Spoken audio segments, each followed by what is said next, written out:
de Apocalipsis, Jesucristo se dirige a la iglesia de Sardis para amonestarla, diciendo que la mayoría de los asistentes a la iglesia han manchado sus vestiduras blancas. Y luego Jesús promete a los que no han manchado sus vestiduras que no borrará sus nombres del libro de la vida. Dice que no borrará sus nombres del libro de la vida de los que no hayan manchado sus vestiduras, pero dando a entender que sí borrará del libro de la vida a quienes no se arrepientan de haberlo manchado, ¿Y cómo han manchado sus vestiduras estas personas, estos creyentes? ¿Y cuáles son las consecuencias? ¿Qué significa esto?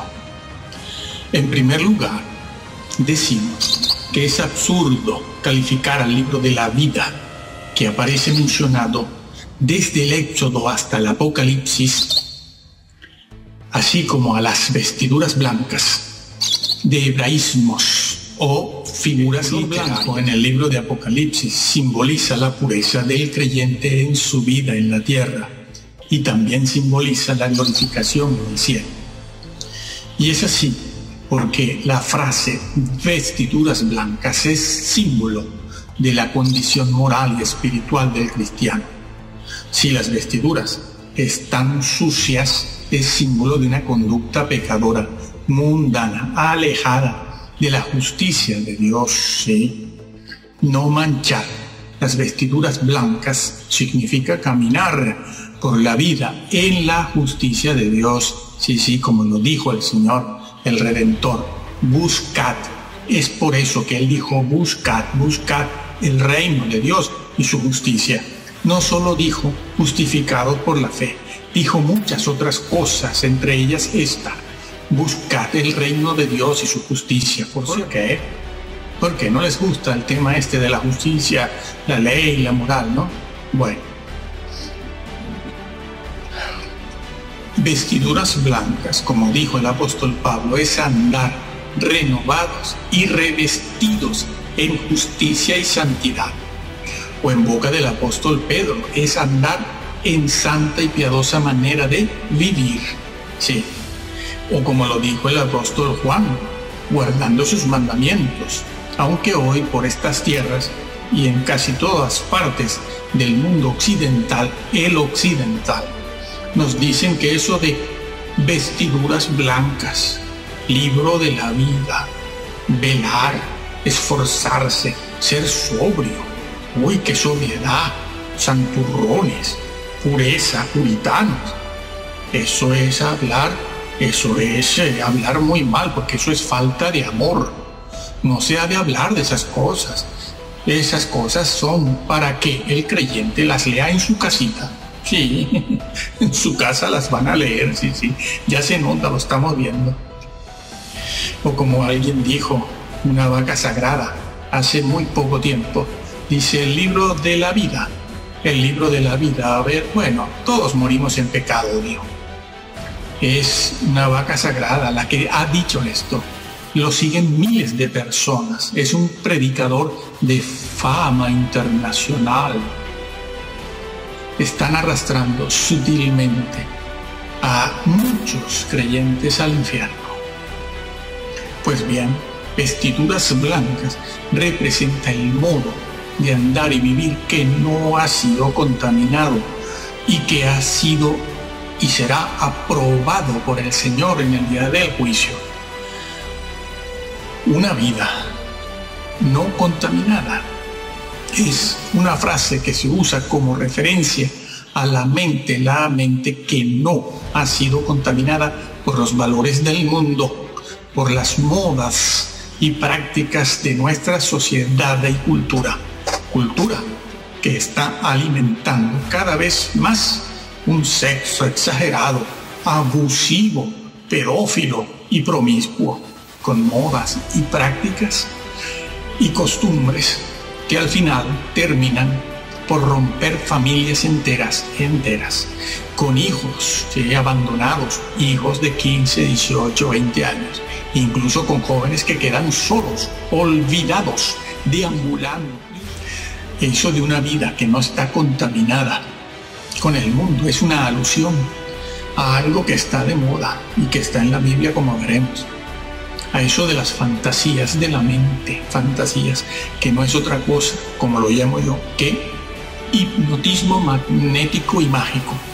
Está en el ambiente con mucha fuerza, no lo estaba, pero en la tierra han cambiado los paradigmas y las fortalezas, ¿sí?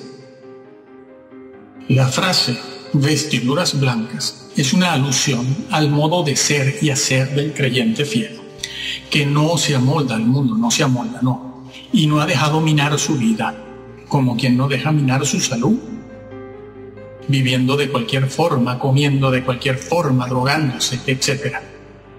Así que no han dejado minar su vida poco a poco, a lo largo de muchos años, porque este tema, que es un fenómeno, eso de dejar minar la vida, no es algo que ocurre en un mes, en un año, y en 5 siquiera.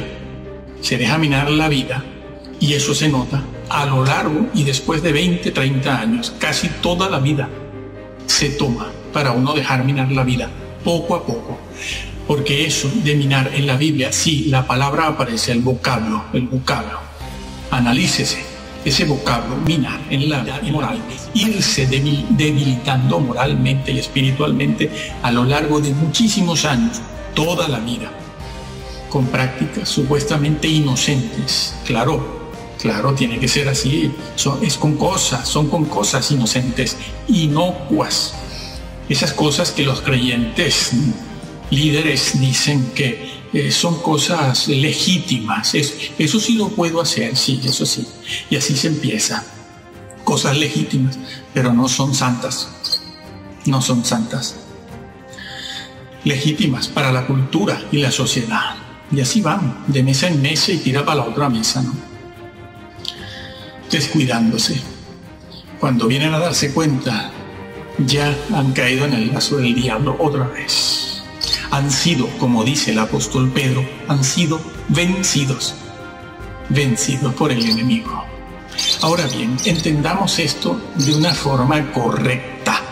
No se trata de tener una actitud contestataria en la vida. Jesús las califica de dignas, no solo aquí, en otros sitios, pero bueno, aquí a la iglesia de Sardis, a estos pocos creyentes de vestiduras blancas que no las han manchado, las califica de dignas porque no tomaron parte en el culto pagano, en los cultos paganos, ni en la carnalidad de los impíos y apóstatas. No ensuciaron sus vestiduras con la gula de las comilonas, ni con las medidas falsas y las pesas falsas. El Señor se molesta muchísimo cuando el creyente utiliza medidas, pesas falsas. No contaminaron su vida. No asistieron a los bautizos paganos, aunque fuera de la familia. El que ame más a padre y madre no es digno de mí, dijo también, ¿no? Ni se entretenían estos creyentes viendo complacida y felizmente a los Simpson, que se burlan de Jesucristo con blasfemias e insultos propios de homosexuales. Nada de gay. Homosexuales, por no decir una palabra grosera, ¿no? Son dignas porque no dieron cabida en sus cuerpos a la deshonra. No dieron cabida en sus cuerpos a la deshonra con los tatuajes. No se puede llevar la Biblia tatuada en el cuerpo, en la carne. Está prohibido.